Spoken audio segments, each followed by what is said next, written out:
Well, hello everybody, and thank you so much for choosing to come and do this by Zoom. This is really exciting for us here. Now, do bear with me, because as I said earlier, I'm not the best with technology, so I may be a little bit, just writing myself there. I came on the screen huge. I'm just going to share the screen now. And just bear with me. There we go. That's it. Here we go. There. That's it. Double click.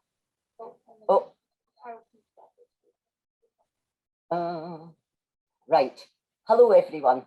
Can you all see what's up on your screen at the moment? Very well. It just says Rosslyn Chapel. Yeah. Very clear. Very clear. That's wonderful. Well, I just would like to again welcome you so much to coming here today. It's as close as what we're going to get, I'm afraid. But if I move myself out the way, you'll see my background. And I'll be honest, that's what the weather's like today. There's not a cloud in the sky here at Rosslyn. It's very magical. Now, Rosslyn Chapel, we were first founded in 1446 by Sir William St. Clair. Now, William was the Baron of Rosslyn, and he was the third and last St. Clair Prince or Jarl of Orkney. Now, the carving on the left-hand side of the image here, you'll see is a man with a crown and a sword. Well, this is believed to be our founder, Sir William St. Clair. Now, he's positioned just at the southwest end of the chapel. And the picture on the other side of the angel holding a shield is actually the Sinclair engrailed cross or frilly cross. And that's about one of the only carvings, this cross, that's all over the chapel. It's the only one that tends to repeat itself. Now, William had been in France for about 7 years, and he realised that, well, old age was starting to creep up on him.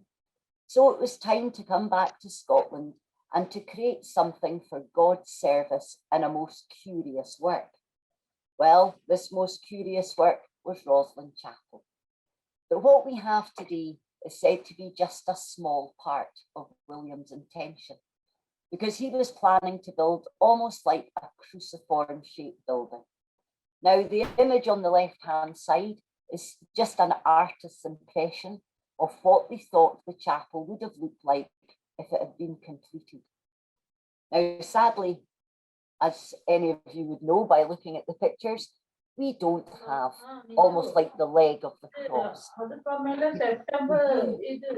We do have the foundations for that. They were discovered in the 1800s. However, the people that found the foundations back then reckoned they ought to be strong enough to support a larger building. So this gives rise to the mystery of the Solomon's Temple as well. Now, this here is our cornerstone. This was the first stone laid above ground, and this was laid on the 21st of September, 1450. And of course, the 21st of September is St. Matthew's Day. And Rosslyn Chapel is actually, its official name is the Collegiate Church of St. Matthew. And here we have Rosslyn in all her glory. Now, the hills that you see in the background, that's the Pentland Hills.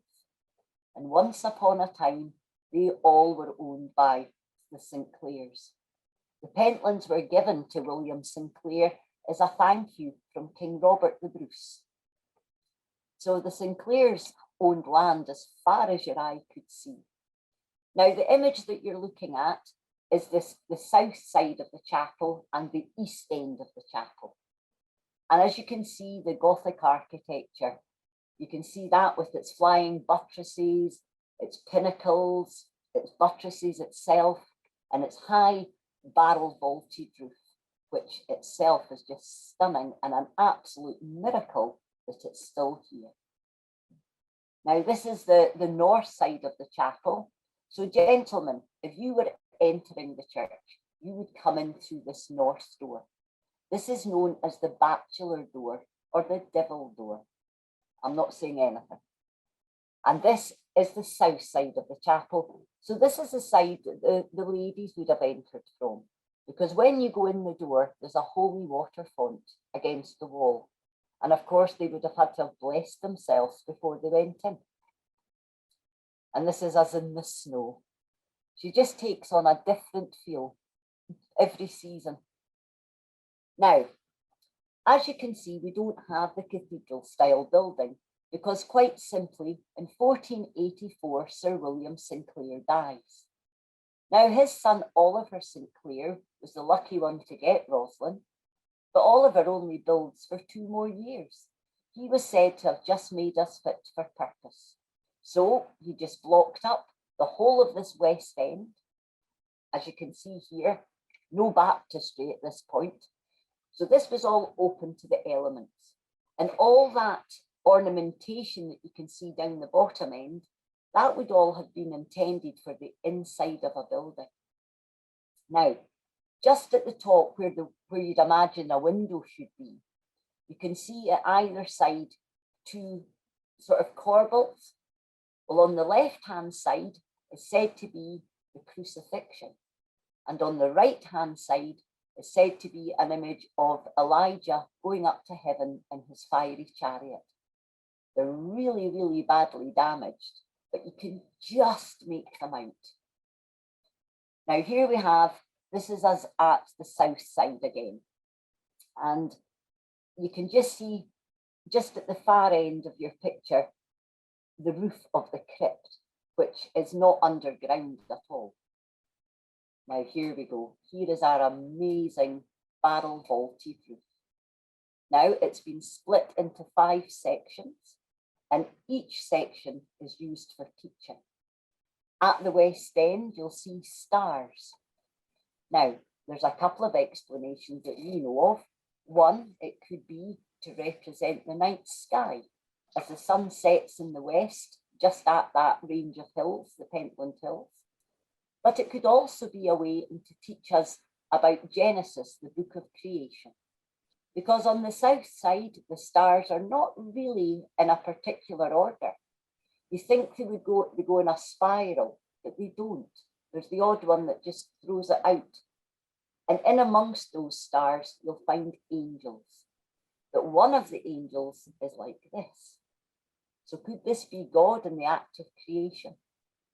And on the north side of the stars, you'll find 4 figures. You've got the crescent moon, the dove, the sun, and in the bottom right-hand corner, there's a small carving of Christ with his hand raised in blessing. So this could be chaos and order, the book of Genesis. Then our next section are flowers. Now these flowers have got 6 petals. It could be a way in to teach about the 6 days of creation or the 6 kingdoms. But hidden in amongst these are 2 flowers with 5 petals. This could be the forget-me-nots. And it could be to teach that to forget not to rest on the 7th day and about the Creator. Then when we come to the middle section, this is roses, which is your universal symbol of love. It could also be used to teach about the mystic rose, the rose of Sharon. Then our next section is very stylized lilies for purity and marigolds. And then at the east end, we've got daisies. Now this could also be to represent the morning sky as the sun rises at the east, at the other lot of hills, which is out the east end. Now the daisy also is a symbol of innocence, and it opens up to adore the morning sun. So absolutely everything in this wee amazing building is used to teach. Now this is when you're standing at the West End, looking straight down the chapel. So this is what we have. It's just magnificent. It really is. You need to come over. And as you can see again, just some more views of the inside of the chapel. Now you'll see the statue of the Virgin and Child. That's 19th century. Now, this is up on the roof. This is just a close-up of the detail. You can see there's the figure that I was talking about with his two hands raised. Could that be Christ? Could that be God? And the one here with the Sinclair engraved cross and the shield is our main keystone. This is in between the roses and the lilies and marigolds. Now that was the final stone that was put in to keep the roof in place. And if you look really closely, you'll actually notice the two hands that are holding the shield. Could this be Oliver Sinclair and his father? Because if you look very closely, you'll see the patterns, the embroidery on the jacket sleeves are different on each side. So could this be two people? We don't know. And then there you've got down the bottom, you've got the sun. You can see the sun here. It looks almost like a bottle top. And then the different flowers and stars that's in the roof. Now, this here, this just takes your breath away. This is at the east end of the chapel, and this is known as the Lady Chapel or Retro Choir. This is the most ornately carved part we have. Now, you can see the carving of the Nativity boss. We call this part really the corner of beginnings for a few reasons. One, it's the northeast corner. So you've got the start of your journey. You've also got your first stone there, which was laid above ground, and you've also got the birth of Christ. Now, when Christ was born, obviously, it needs to be celebrated, and wrapped around the tops of the three pillars at the Lady Chapel, you'll find heavenly angels. And these angels are all playing medieval musical instruments, including the bagpipes, because obviously we get good Scottish angels as well. But what they're playing is a hidden piece of music that was carved into the stone. Now, this was always thought to be just a romantic story, probably thought up by Robert Burns or Walter Scott. But no, there is actually a hidden piece of music. All the little cubes that you see going around the arches in the Lady Chapel, each box, each little cube has got a pattern on it. And each pattern is a different musical note. It's the picture of sound. It's called cymatics. And if you want to hear it and see how they worked it out and hear one interpretation of it, then go on to YouTube and just put in Rosslyn Motet, M-O-T-E-T, and you'll get a whole load of videos coming up, and you can choose what one you want, and you'll be able to see how they work this amazing code out. I hate using the word code, but you know what I mean. Now, here's our heavenly choir, and they've all, as I say, got their medieval instruments. And you can see in the top right-hand corner is our Scottish angel. He's playing his bagpipes.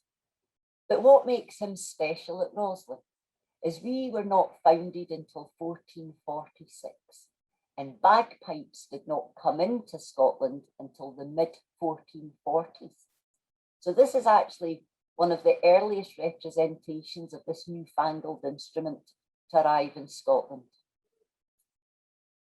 There he's there, a good close-up. And just between all your musical angels, I'll go back and you can see if you can see them, not very closely, but up the top at the bagpiper, you'll see a wee face peeking out. That's one of our green men. They're everywhere. We've got over 100 of them. There they are. Now, the large picture of the green man, that's our main green man. And he's down in the Lady Chapel, right in the centre, and he's opposite what's called the Journeyman pillar. The one at the top, the little one here, he's in the northeast corner, and he's known as the Green Boy. So again, the corner of beginnings. And the green man goes all the way around the chapel, around the centre on what's called the string course. And as you go around, like the seasons, he gets older and older and older. So it's like spring, summer, autumn, winter, the continuing cycle. Hello. So it's absolutely amazing. And the one at the bottom, well, I always think he looks as though he's just come back his holidays. It's like he's got sunglasses up on his head. Every single green man is different. Now, gentlemen, this is on the outside of your north door, and you might be familiar with this carving because he's known as the tiler. His sword's been a bit damaged, obviously through centuries of weathering, because the chapel itself is made out of sandstone. And the colours of the chapel are reds and golds, which is a bit similar to another building which is in the Bible that has angels and foliage around the walls and honey dripping onto its altars. Does anyone recognise this carving? This is on your southwest on the outside. It's two gentlemen. One of them's blindfold, cable-toed, and you can see the noose around his neck. This one we call the entered apprentice. It's very badly damaged, but it's doing very well for the age it's at. Now, this gentleman here, we're on the inside now, and we're on the south aisle. And this is actually Moses. And Moses has been given horns because we are told that it was a mistranslation from the Hebrew, from ray of light and horns. Now, my pronunciation might be wrong, but it's Chiron or Chiron. So they've probably thought it was easier to carve horns than it was to try and carve a ray of light. Now, this fellow here is very important. He sits at the top of the stairs going down to the crypt. And this is Melchizedek. Now, round about Melchizedek, there's lots of carvings that all connect to each other. Here we have the corn. This is said to be the Indian maize or corn, which is one of the plants that's certainly not native to Scotland, but more to Americas.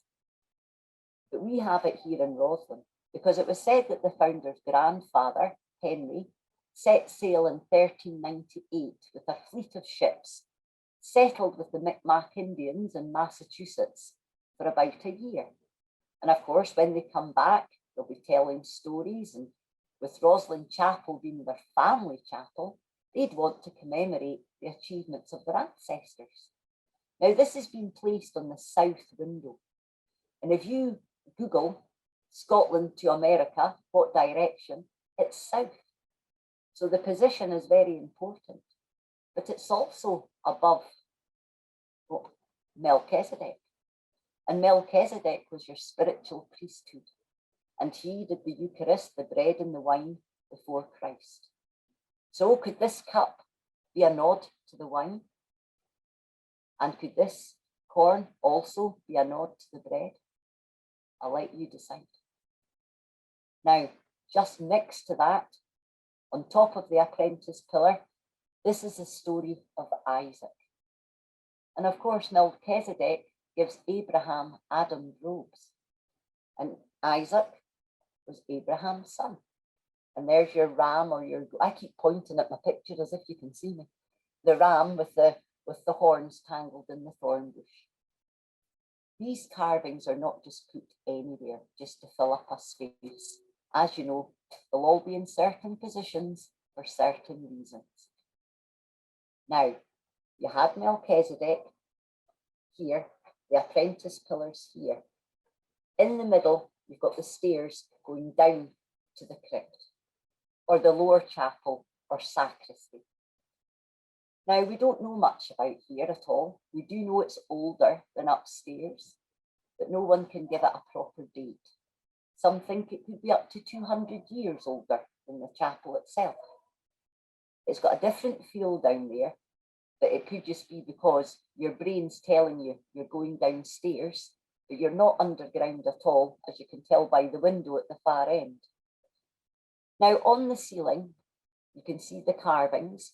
Well, this is again the Sinclair engraved cross. Just in case you weren't sure who owned the chapel, they've got it everywhere. Now, this carving here, this is when you come in your north door, And it's on your, if you come in, it's on your right-hand side.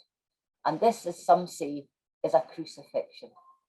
But Roslyn's only said to have one of each carving apart from the cross. And just at the side of the crucifixion, there's a step ladder. So this is more likely Christ's descent from the cross. However, is it hiding Jacques de Molay, the last Grand Master, being burnt at the stake in Paris, as some of our visitors tell us? Because about 6 miles from Rosslyn Chapel, you'll come across a little village, which is called Temple. And back in the 12th century, Temple was given by King David I of Scotland to Hugh de Payne to give him land to help with his fundraising for this new order. Temple became the preceptory on the east coast of Scotland for the Knights Templar, and back then it was known as Ballintroduch, which means place of the warrior, and today the village is simply called Temple. So we have those kind of connections. We just don't have documents to say 100%. Again, just along from the crucifixion, this carving is the Agnus Dei, or the resurrection. You can see the lamb with the flag. But this could also be hiding the fact that it's the Templar seal, as this was the symbol the Knights Templars were said to have used to seal their documents. And on either side of this carving, above it on the lintels, on one side, you've got King David playing a harp and a demon trying to remove his crown. And on the other side, oh, I went the wrong way. On the other side, just at the top, there's said to be a man walking a dog. But this is no ordinary man. It's said to be a blind man walking the dog, which is a nod to Pope Clement and King Philip the Fair, the two men that disbanded the Knights Templar. But then it could just simply be a man walking a dog. Now this one here, this is the veil of Veronica. But as you can see, poor Veronica has had her head removed. And that's thanks to the reform mobs that came in during the religious Reformation. Now, thankfully, all these mobs did was just take heads off, remove faces. They didn't destroy the chapel totally. Now, this could be, we think, because, well, they knew about Rosslyn. They knew that it was a special place. And in 1650, Oliver Cromwell's men kept their horses in Rosslyn Chapel. Why did they not destroy us? Because we were told that Cromwell himself was a Freemason and had probably heard all about the connections to Rosslyn, and maybe just keeping horses in there as a stable block was desecration enough. I'm just glad we didn't do any damage. Now this one here, gentlemen, this little carving of the man, you'll find lots of the carvings in Rosslyn. A lot of the foliage and a lot of the figures are like this. Everything's crossed over. And this is said to be King Darius of Persia. And we've only got one piece of writing that's carved into the stone in Rosslyn, and that's Darius's words of wisdom. And if I'm right in saying that's one of the Royal Arch degrees, that of course we're a lot earlier than the Royal Arch. And this is it here. This is above the stairs again, going down to the crypt. You can just see beneath it on the left-hand side, the story of Isaac. Well, the translation of this is wine is strong, the king is stronger, and women are stronger still, but truth conquers all. And here we go. This is the famous pillars. Now, obviously, the way it's set up here, it looks like a triangle, but they're all in a row in the Lady Chapel. The square-looking one is said to be Master Mason's pillar, the one in the middle, the journeyman's pillar, and of course, our famous apprentice pillar. Now, the legend that goes along with this has been told in Rosslyn for over 300 years. And as far as we know, the first person to tell the story was a lady called Annie Wilson. And Annie Wilson was the wife of the landlord of the Rosslyn Inn. which was the orange building out the front of the chapel. That was the original pub, and that was built in 1660. Now, we had everyone coming to the Rosslyn Inn. Robert Burns, Walter Scott, probably even Queen Victoria popped in. But all your painters and writers, when they came to visit the chapel, all went to what we now call College Hill for a small refreshment. Now, Annie Wilson, she had a poem written about her by Robert Burns. That Annie used to come into the chapel and she gave the apprentice a name. She called him, we don't know where she got the name from, but she called him Tam Nemo, and she said he was from Orkney. And the legend said that when Sir William was designing the chapel, he wanted ornately carved pillars. So his very talented master mason produced his. Well, it was lovely, but not quite what Sir William had in mind. So Master Mason goes off to Europe seeking inspiration. Now, while he was gone, it said that this young apprentice lad, a lad of about 14, fell asleep in the chapel. He was said to have had a dream, and in the dream he saw a vision of a stunning pillar. Well, he tells this to Sir William, who, building a chapel, thinks it must be a message from God. So he allows the young lad to do the work. Well, as you can see, the result was stunning. Everyone was singing this boy's praises. But Master Mason returns and was absolutely horrified to find that his pride of place had been filled. And the work was done by an apprentice, his apprentice, and not a fellow Master Mason. Well, instead of being proud of these people, he was overcome with rage and jealousy, so much so that he picks up his mason's maul, hits the boy on the head and killed him outright on the floor of the chapel. Well, murder's murder, regardless what century you're in. So Master Mason was tried for his crime and he was found guilty, and he did meet the hangman's noose. However, in 15th century Rosslyn, death was nowhere near enough of a punishment, because Master Mason had one final one.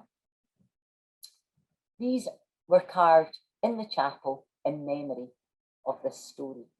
Now, as you can see, the young apprentice lad with the gash in his forehead. Next to him, his poor, grieving and widowed mother. And then we have Master Mason, the villain of the piece. And he's in the northwest corner. And his punishment for all eternity is to look from that corner right across the chapel to the work of his young apprentice and the object of his downfall. But gentlemen, I'm sure you'll recognise that story. Not as a young murdered apprentice, but a gentleman called Hiram Abiff, the architect or builder of Solomon's temple, and he was known as the widow's son. Is that what the murdered apprentice legend is? Which I think so. Plus, it's only been told in the chapel for just over 300 years. These Master Mason's pillar and the apprentice pillar in the beginning was known as the Earl's pillar and the Prince's pillar. And then the Prince had got corrupted to prentice to apprentice. But you never know. And at the bottom of the apprentice pillar, you've got 8 dragons circling it. It's also said to be a nod to Yggdrasil, the Norse tree of life, because the Sinclairs themselves are Norsemen. So this is their family chapel. So they would want to commemorate their family history and the achievements of their ancestors so that they could go straight to heaven, because this was built purely for the glory of God. And here you see them all in a row. They're framing the Lady Chapel. So next to us, nearest to us, is Master Mason's pillar. Again, in the middle is the Journeyman's pillar. And then at the end is the most stunning pillar of all, the Apprentice pillar. And if you happen to go onto the internet and just put in floor plan Rosslyn Chapel, you'll get up the plan, and it's black dots. You know, it's like just a wee plan. If you zoom in on these three pillars, just have a look at the designs at the bottom of them. I'm sure you'll find Melchizedek's seal on one of them, but I'm not saying where. That's for you to find. Now here we have on the outside of the south side. As you can see, lots of the carvings have been damaged. But what we can make out with this one is this person's kneeling with their back to us. And where it's positioned on the outside, it's here. You've got a little window down here, which shows you the stairs going down to the crypt. So this has obviously got some importance to you. This person has got the rope going around again, but they're on their knees this time. Then we have this one. This little fellow is on the east end, and he's facing where the sun rises. And this is either Hermes or Mercury with his winged helmet. And he's below one of the statue niches. And right above, it's the only statue niche that underneath has got a carving of a 5-pointed star. Could it be Venus? I don't know. Now, this one here, you can make it out, it is quite damaged, but this is outside on the window in your northeast corner. And all I'm going to say to you, gentlemen, is, alas, alas. That's all I will say. Do you know where I'm coming? Just give me a nod if you do. Alas, alas, my labours are lost. And here we have also on the northeast window, but this time sort of round the corner, this is said to be your graveside ceremony. You can see your skull and crossbones. There's so much. You need eyes everywhere when you come here. Now, this young lady here is Queen Victoria, which I'm sure you'll all recognise. And Queen Victoria visited Rosslyn when she was 22 years old. She arrived here in 1842. She was meant to be staying with the family that had New Battle Abbey, and they'd went to great expense building on a new wing, getting the Queen's coat of arms and everything done. The Queen arrives, but then decided, no, I think I'll stay with the Buccleuchs at Dalkeith Palace. So she stayed with the Buccleuchs. And when she arrived at Rosslyn, oh, she said we were such a unique gem that we needed to be preserved for the nation. Because when Victoria arrived, Rosslyn Chapel had no altars, broken windows, there was damp, there was plant life growing on the inside as well as the outside, because the Reformation had saw the family leave Scotland altogether and go down to England. They'd come back up and down on holiday, but that was it. Rosslyn Chapel was open to the elements. So when Victoria arrives, she really was quite horrified to see this beautiful piece of medieval architecture going to wreck and ruin. So because the Queen had spoken, the Earls had to obey. So the Victorian Restoration began. But we were very lucky. They didn't interfere an awful lot. What the Victorians did was they gave us all the furniture, the pews, the lecterns. They rebuilt all of the altars. They added on the baptistry and the organ loft, and they gave us the stained glass windows. Now there's your baptistry. So this is what we like to call our modern extension. This is only about 1880, 1881.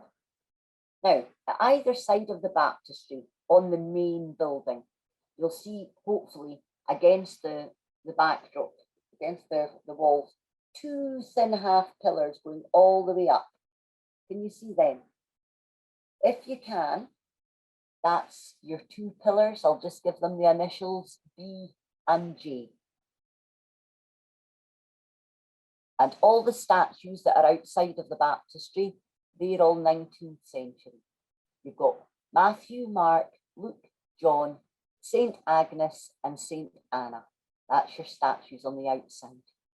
Now, there are spaces inside and out of the chapel for 220 other statues, but we don't know where they are. We've got no records of them. If there had been statues at Rosslyn, then no doubt during the religious Reformation in around 1540, 1560, they'd be completely destroyed. Now, these little angels are at the east end of the chapel, and they go right along the east end wall. They're slightly different to the other angels round about, as these ones were commissioned in 1862 by the 4th Earl of Rosslyn. Now, he was a Grand Master of the Lodge, and these angels are known as the Masonic angels because they're said to be associated with the Scottish rite of Freemasonry, and their hair is taking their prayers up to heaven. This is another one of them. This is known as the fallen angel, and he's actually just in between but more opposite Master Mason's pillar. Now, lots of people, when they come to Rosslyn, they have their own takes on the carvings, as you can imagine, because there's no right and there's no wrong. We are open to interpretation. And we did have a visitor ask us where our bungee jumping angel was. So anything goes, as you can guess. Now, this is our Victorian stained glass windows. The Earls in the 1800s started the tradition of putting in stained glass. And these are two of the saints that we have, Saint Longinus and Saint Maurice. Now, if you have a look at the floors that they're standing on, you'll notice they're light and they're dark. And Saint Longinus, he was the Roman centurion that pierced Christ's side with the spear of destiny. And Saint Maurice, well, he was said to be the patron of the chivalric order of the Knight of the Golden Fleece and the Order of the Cockle, which our founder, Sir William Sinclair, was a member of. Oh, and this is another style of the Victorian windows. These are down at the East End, and they are all the different saints. There's about 14 of them around the windows. And here we've got John the Baptist, and I think that's, I can't quite make out the writing because the sun is just hitting right off my screen, as you can see with my face. Now, this window here, this is our main east window. This is basically when the three Marys come to the tomb and they realise that Jesus is no longer there.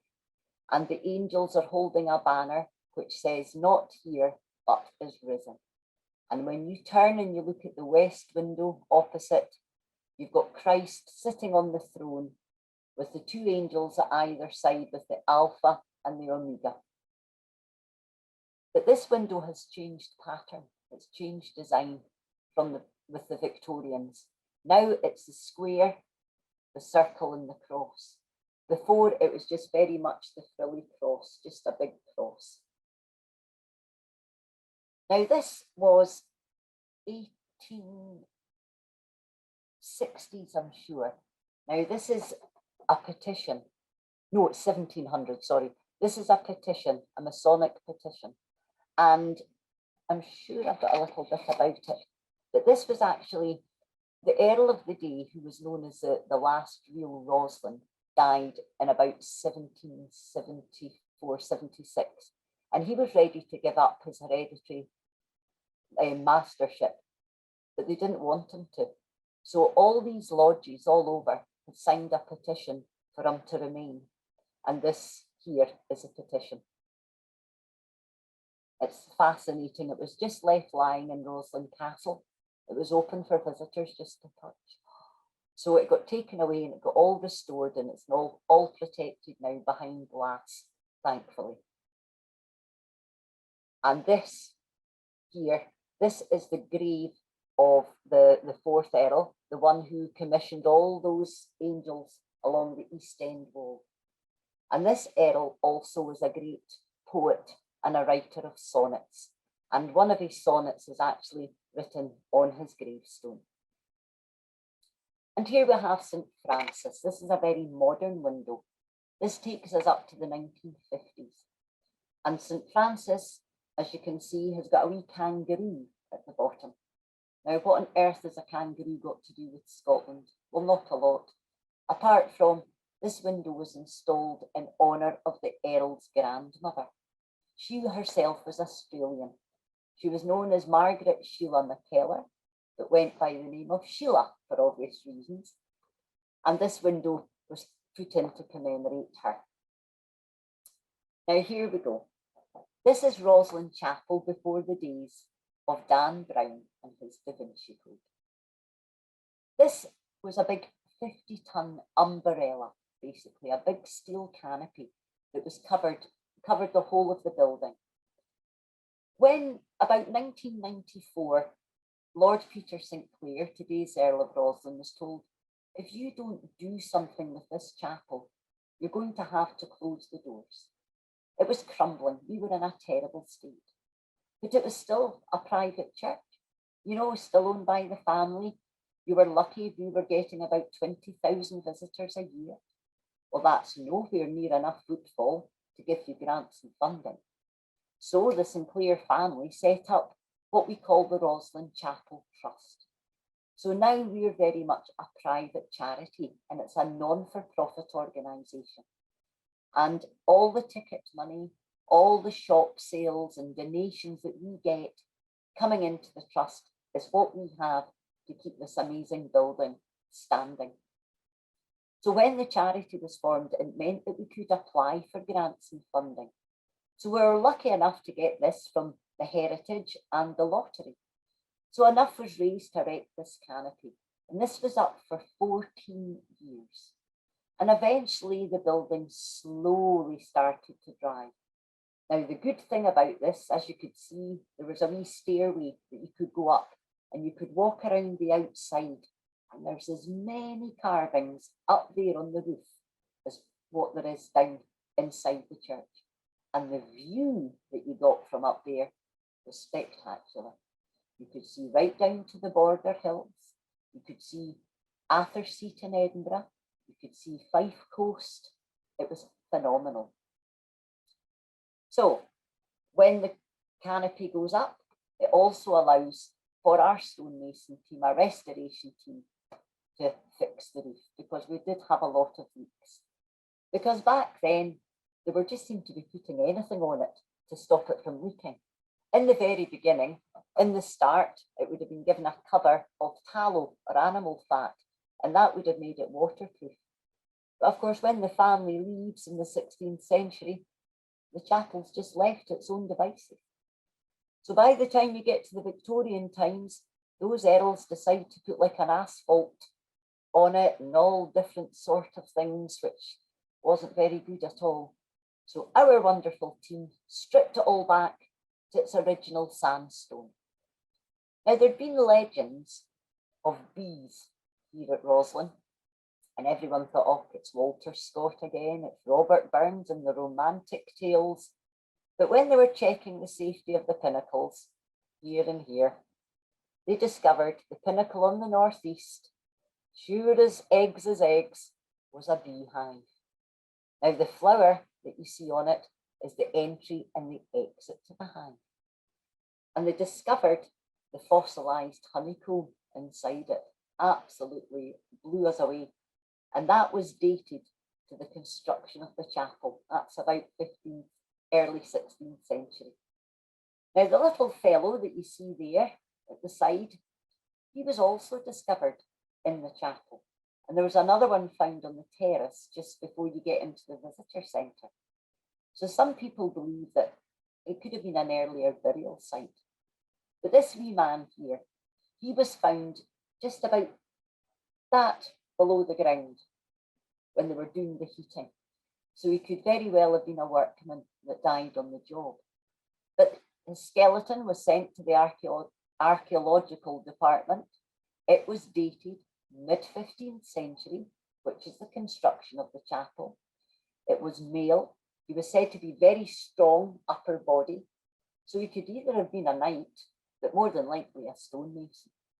So he was reinterred a few years ago. We did a little service, and he's buried in the grounds of Rosslyn Chapel. And there's the bees. They arrived back to Rosslyn about 7, coming up 8 years ago now. And I tell you, it's a sight to behold, especially on a day like this. They're just in and out and in and out. And it's just the noise is unbelievable. You think it's someone with a drone. And then, what can I say? This is what I like to call Roslyn's little miracle. Because when Mr. Brown wrote his book, it didn't do very well. We never noticed any different in our visitor numbers. But then all of a sudden, Hollywood produced a movie. And our visitors just went off the scale.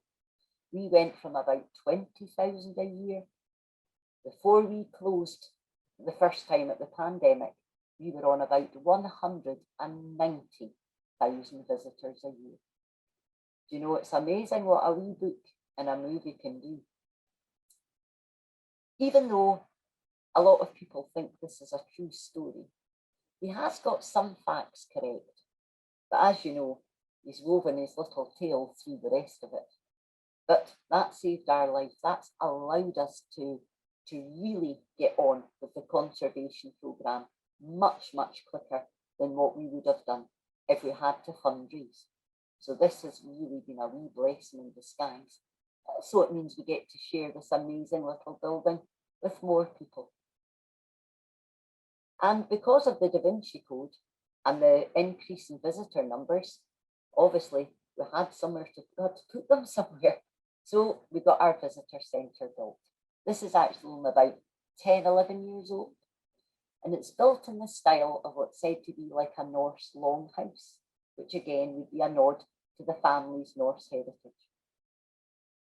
And in the visitor centre, you've got your shop, you've got your coffee shop, the toilets, there's lots of educational things. And then the view from out there is just breathtaking. Here's our coffee shop here. Now, we do lots of educational things here at Rosslyn. And this little group of kids, these are from our local school, from Rosslyn Primary School. And the top class, the primary 7s, the older children, before they go on to high school, throughout the winter, they come down to Rosslyn and they put on the story of Rosslyn Chapel to other visiting primary schools. And it's a way in which we can engage children with their local history. And they learn without even realising they're learning. We try to make it as much fun as possible. So of course, the Rosslyn children dress up in the medieval costumes. They take their characters. We have stonemasons down in the crypt. We have heavenly angels in the Lady Chapel. And of course, Lord and Lady Sinclair. We have all the characters to do with the chapel. And the kids are given worksheets and they go around each different place and they learn all about the chapel. So it's great. You can actually get to them and you don't even realise. It's wonderful. Because if you told them that they were coming to learn, they just wouldn't want to probably. We have lots of concerts, or we did sadly have lots of concerts in the evening. We do candlelit tours in the evening. Oh, it's just wonderful. So we have lots of different events here at Rosslyn. But sadly, the last 18 months has put paid to that. But all I can say is it's just amazing, the power of Zoom, because this would never have been possible beforehand. So this has just been great. Now, this is our brand new window. You are some of the first, in fact, you're the first Masonic group to see this window. This was installed 3 weeks ago, and it's to commemorate the 25th anniversary of the setting up of the Chapel Trust, and also a way in which the Earls can continue the tradition from the 1800s of putting in a stained glass window.